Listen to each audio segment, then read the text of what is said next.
Joker is by far one of Batman's most influential villains and probably his most popular villain. And in all honesty, a character that I don't know why I waited so long on to do unpopular opinions for. Now, scrolling through the comments on the community post, there does seem to be two solid unpopular opinions about the Joker, although in this post, it makes it look actually like a popular opinion. The two popular themes is that Joker is A, misunderstood, or B, completely overused. So with that being said, let's get into the comments and see what you guys got. So there's two comments I'm going to start with right now because they both lead within the same line of conversation. God Games and Geekiness says, overused and misunderstood. The Joker is about anarchy, not just gore and violence. Bane Main says, I genuinely think he works better as he is in Batman the Animated Series than he's ever been in any comics. At least there, he's actually funny, and not just, I'm gonna kill this guy in the most gruesome fashion imaginable, just because. I think we should let him be a lot goofier and less edgy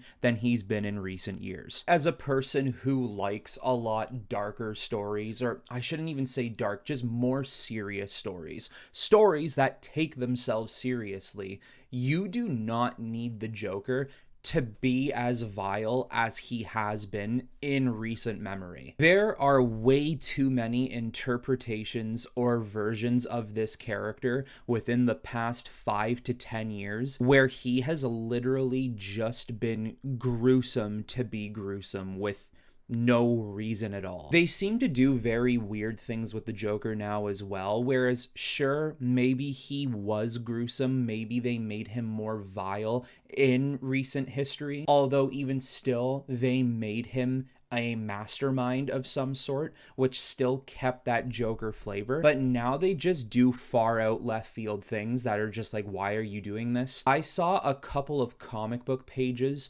where the Joker is literally being strung up to a cross as if he's Jesus Christ, and it's just very strange. I'm all one for trying new things and doing new things, but they've really taken Joker in a very weird route. I think the best interpretations of Joker that we have ever gotten is Mark Hamill's Joker and Heath Ledger's Joker. The very fascinating thing about them is you know they're crazy. You know they do have a master plan in mind, but they're still funny in their own ways. And they don't need to be cringy funny. They can just be psychotic clown funny. And let's be honest here, there were moments where Heath Ledger's Joker was ruthless.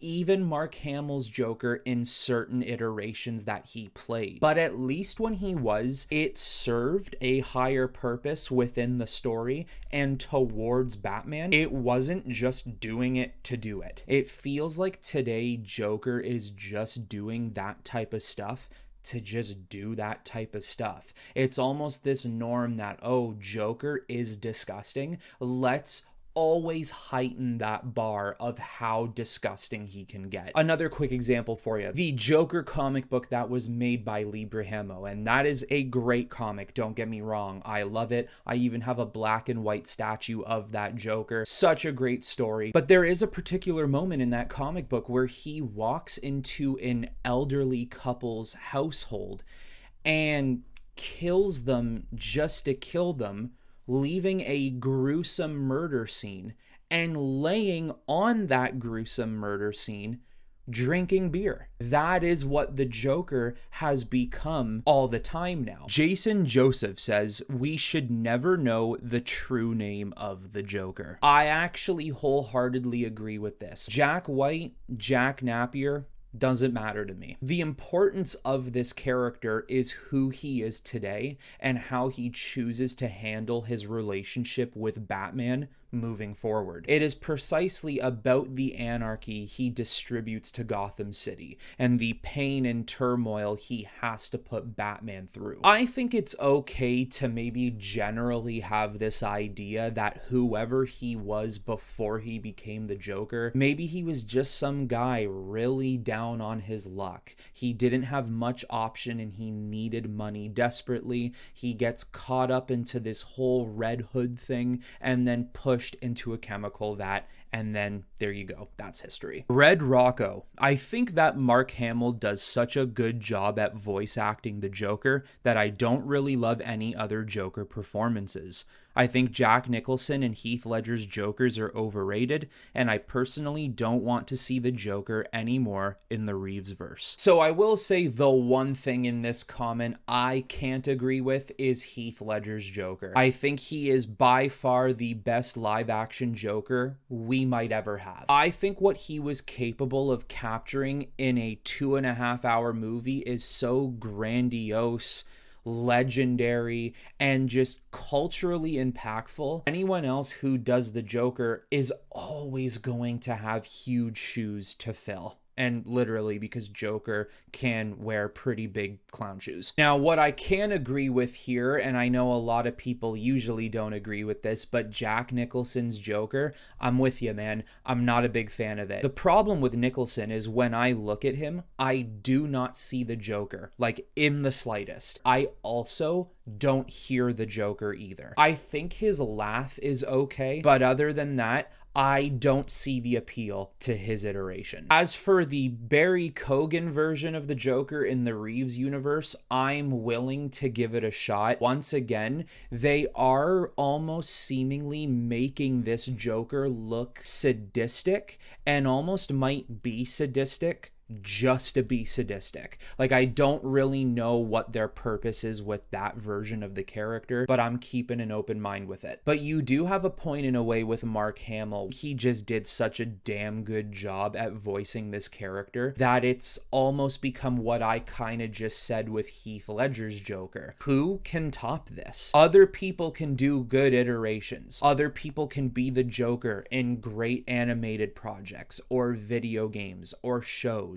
And we can all sit here and be like, that was a damn good voice. They did a damn good job. I look at Troy Baker, who took over as Joker in Arkham Origins. I'm like, this is so damn good. He sounds just like Mark Hamill. But Mark Hamill's ability is so top-notch that it is hard to kind of put it on a back burner. Concrete. I think his manipulation skills should be showcased more as a core part of his character outside of just with Harley. While some of his goons would just be in it for the paycheck, he'd also have a loyal cult following and is able to talk his way out of trouble with ease.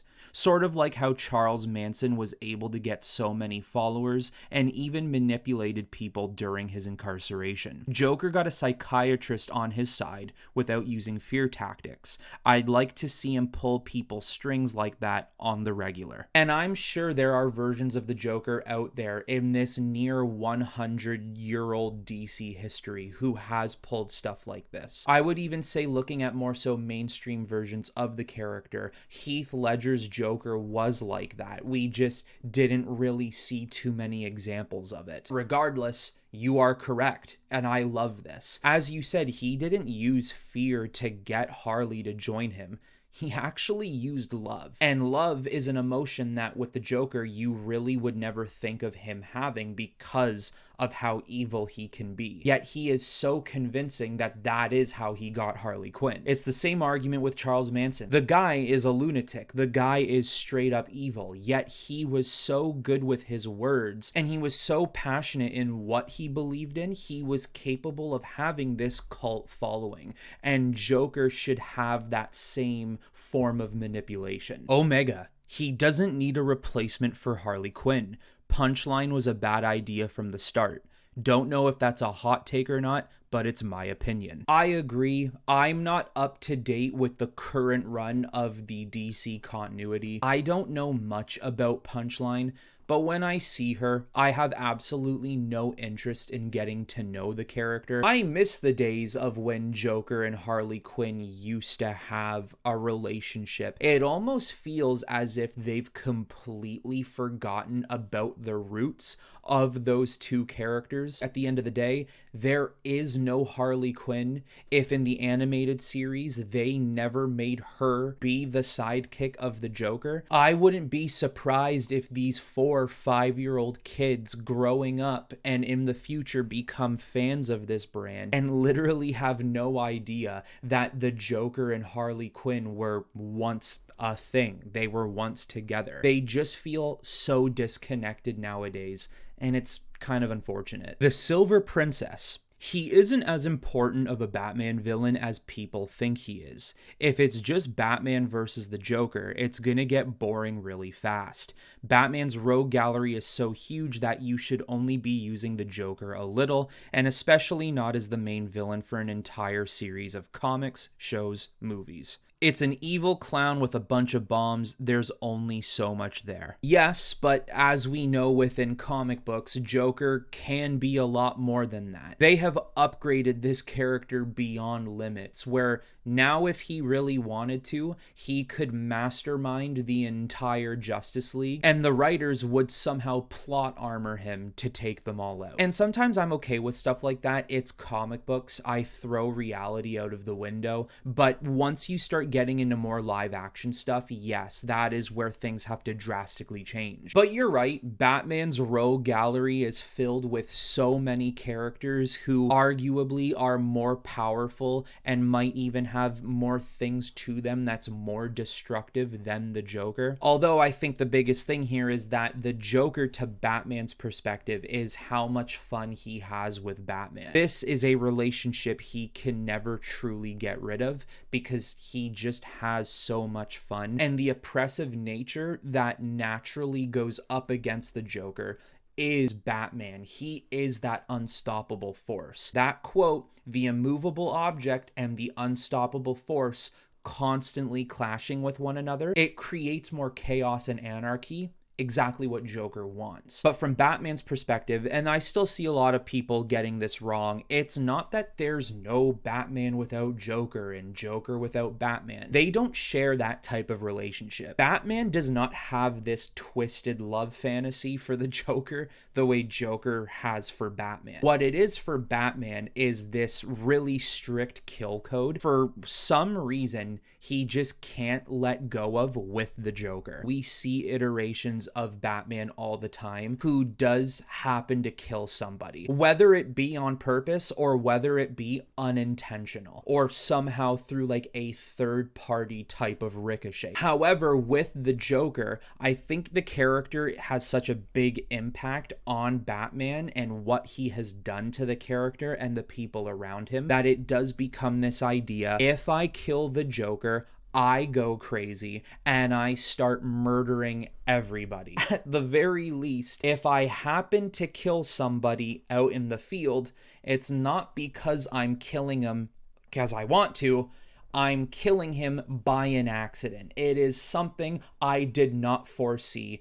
Crazy things can happen at night when I'm taking down very dangerous criminals and thugs. Who knows what happens on a night out? He's keeping this choice to ensure he doesn't kill the Joker because of the outcome it will cause. And I think that is why comic book writers do have this love of having the Joker be so important to him. Damon Reynolds, don't get me wrong, I love the Joker, but he's really overused, and I hate Injustice Joker for kickstarting the events in that universe, turning Superman rogue and indirectly causing the death of all the superheroes. Injustice Superman killed. Yep, I love it. I love the Injustice storyline. I love the dictator type leader Superman became, and why I like the story so much. It really just shows that Superman can completely change. If you take away the love of his life and his entire city, killing everybody, I think there is reason why Superman could become so hateful. Also, it felt like such a Joker thing to do,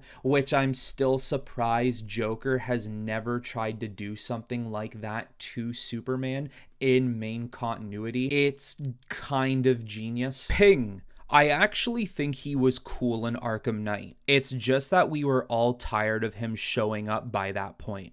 Also, the whole one bad day thing does nothing for me. Like, I just actually don't want to know his origin at all. Yeah, I loved him in Arkham Knight. I thought that entire video game story between Batman and Joker was very captivating and very well done. I understand we were at a point in time where it almost felt like anything Batman was Batman and Joker. That really stemmed from the success of The Dark Knight. Even today, a lot lot of it is just Batman and Joker. I do also agree the whole one bad day thing is getting overplayed. Just don't tell me anything about his origin. We already talked about this. I don't really care. And I think they should actually start changing up what the whole one bad day thing actually means. Instead of it being some sort of call sign to what made the Joker, I think what it actually should interpret, all it's going to take is one bad day